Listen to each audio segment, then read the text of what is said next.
Be careful. Be careful.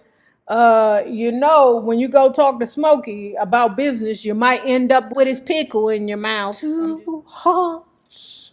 Mm-mm. Two hearts that beat.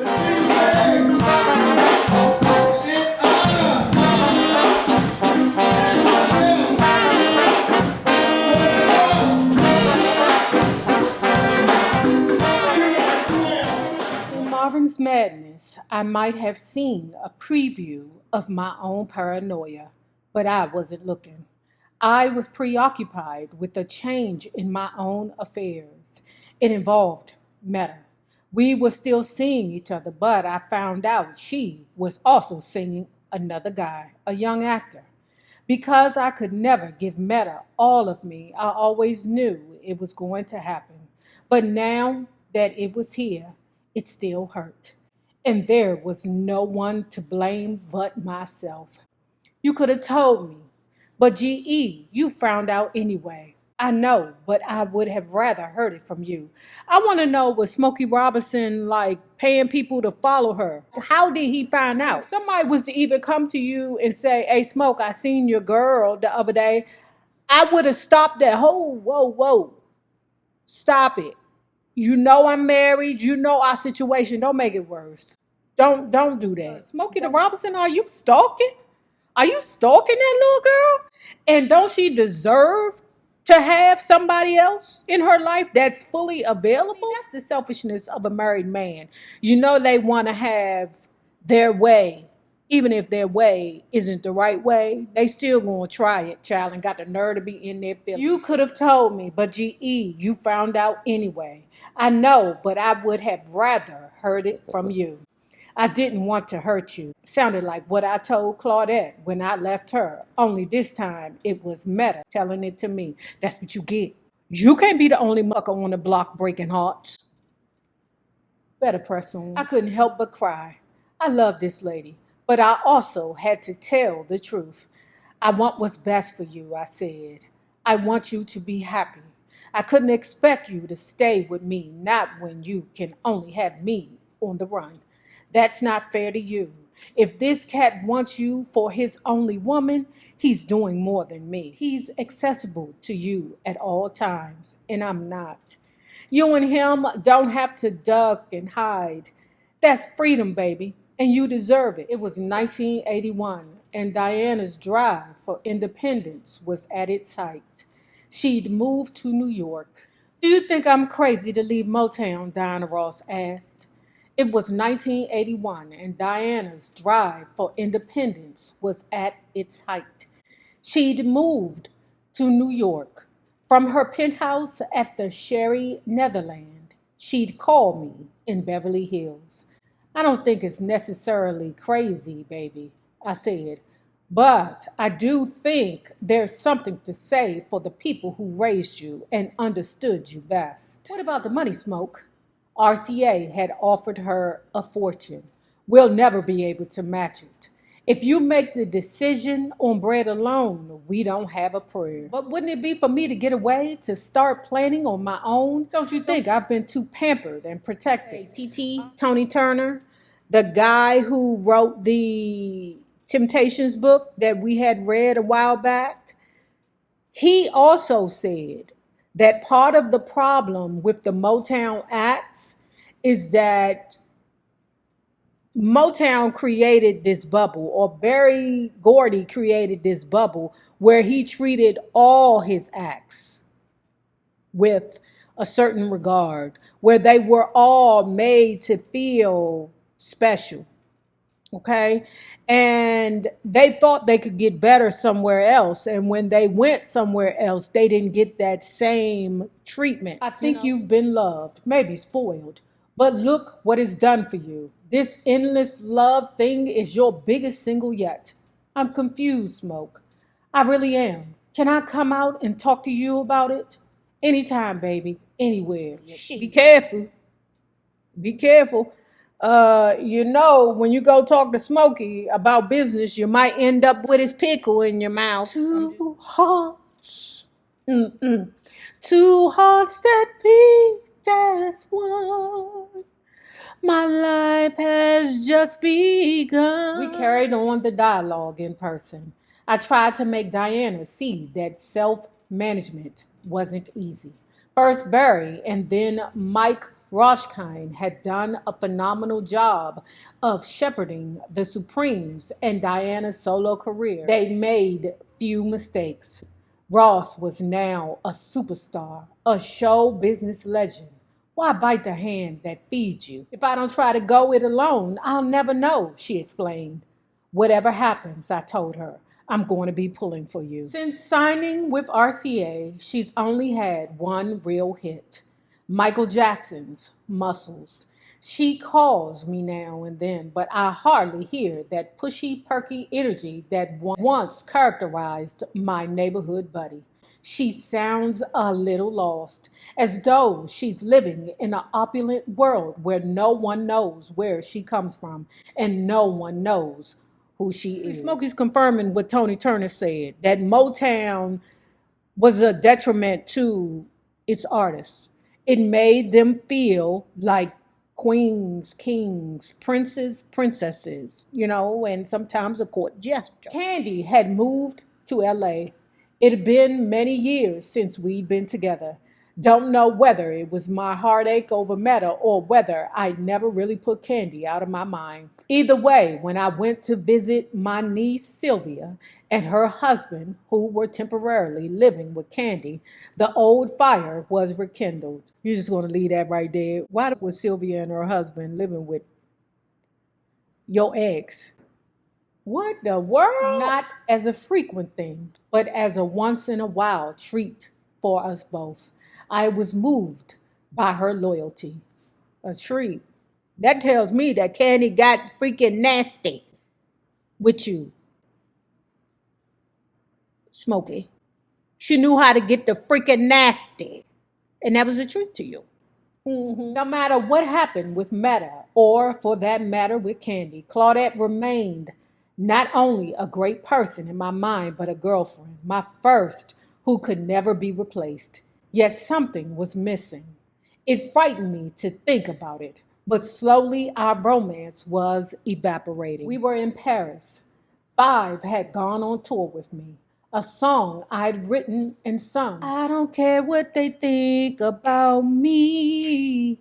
I don't care what they say. Being with you had hit big, and being with Daddy was always a blast. When he was 87, me and my sister gave him a birthday party. He was still going strong. The next day, though, he was so tired he stayed in bed. I didn't think much of it, but on the second day, when he still hadn't gotten up, I knew something was wrong. Five was always up and out early, fixing lawnmowers and tuning cars. Hey, Daddy, you really don't look good. Be fine tomorrow, boy. Just let me rest. He had a heart attack 2 days later. It's a miracle he's alive. Five survived the blow, but he was never the same. His energy was sapped, and he hated it. At 88, he suffered his second attack. He recovered again, but this time ended up even more discouraged. Now he was walking with a cane. Smokey back on tour, okay? But Daddy too weak to go. Boy, I have to go back to the hospital, he said. Ain't coming out. Don't talk like that, Daddy. You're going to outlast us all. Rather be dead than half alive, he muttered.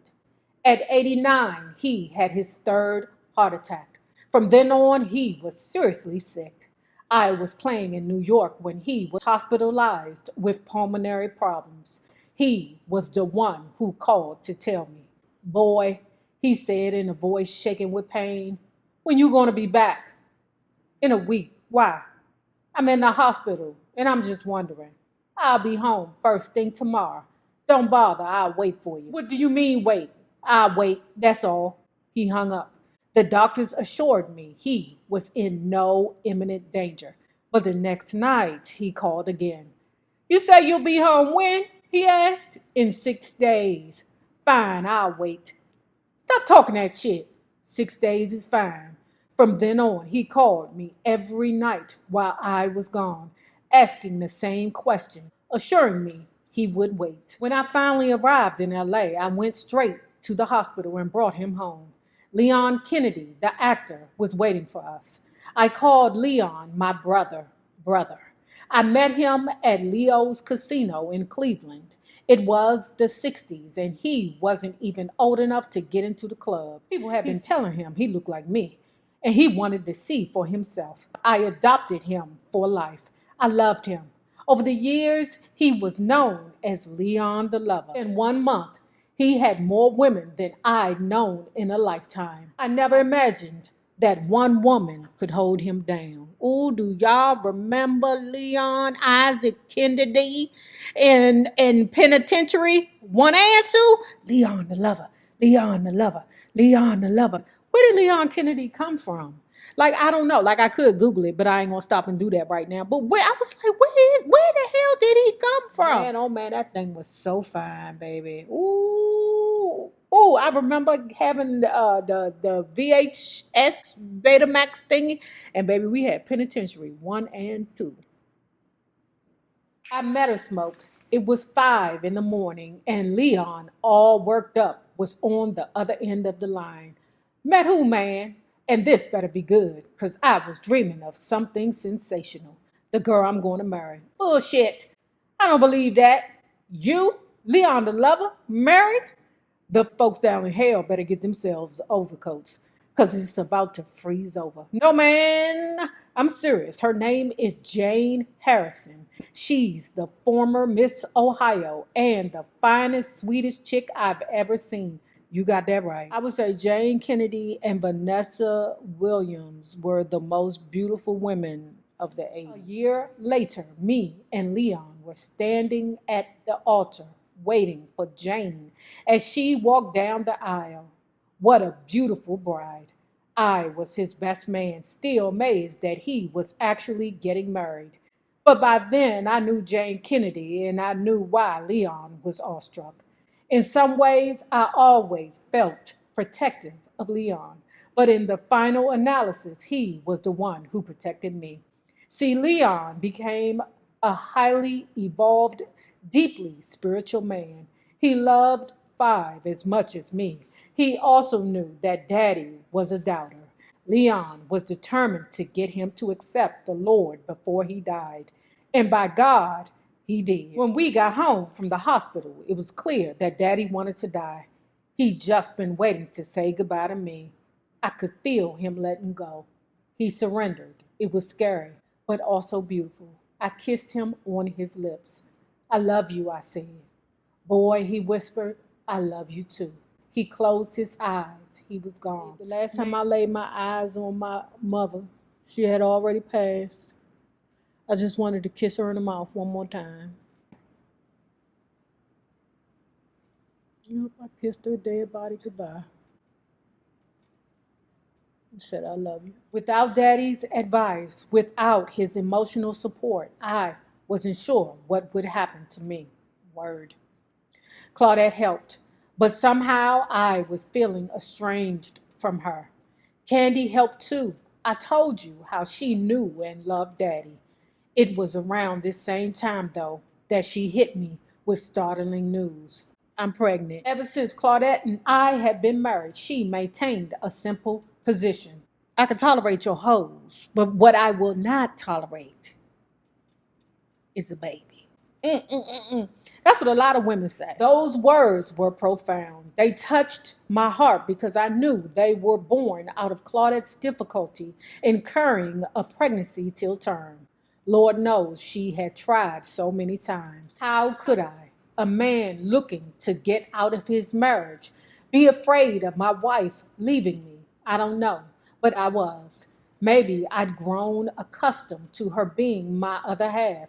Losing her would be like losing half of me. Claudette knew something was wrong. She knew things were coming to a head. She wanted us to remarry for our 25th anniversary.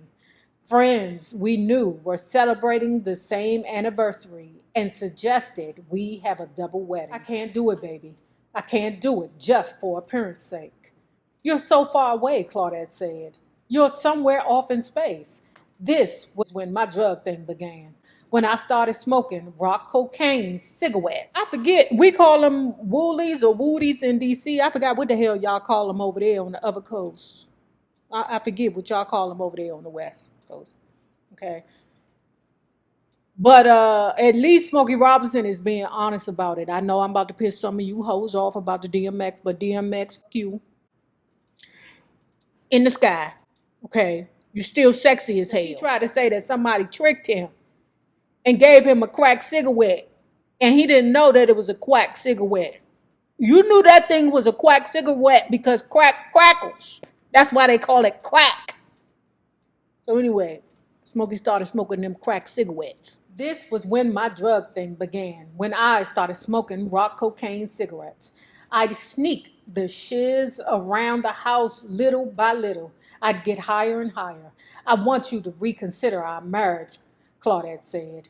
It really means a lot to me. Okay, but at this point, I'm kind of mad at Claudette because the relationship that you have with Smokey, it's definitely a relationship, but it's not a marriage. It's more so a friendship. You should be honest about what it is, and it's like she's trying to force him to confirm a marriage that she feels like she's sticking in, like she's putting 150% in, and the reward is for you to marry me and tell these hoes that I'm still your number one. And I feel all she was just doing at that point was just making it a competition. Nana boo boo, you might have had his dick, you might have had him for a while, over your house. He might have moved out for a couple of months, but he remarried me. This is where I lose a little respect for Claudette, because Claudette, you know what it is. The relationship between you and Smokey is not about husband and wife, because there has to be some romance and love. To be quite honest with you, it's not something that, doesn't happen often. Because you can be with somebody for so long, and before you know it, your person becomes your best friend. But you have to strive to keep the romance in it. You know what I'm saying? It's like you have to date. You have to do all these different things in order to maintain the marriage, or it will slip into a friendship. And Claudette knows that her relationship with Smokey is no longer a marriage. It's a strong friendship. I want you to reconsider our remarriage, Claudette said. It really means a lot to me. I reconsidered. I tried. I just couldn't. I've had a baby with Candy. I finally found the courage to tell her after our anniversary had passed.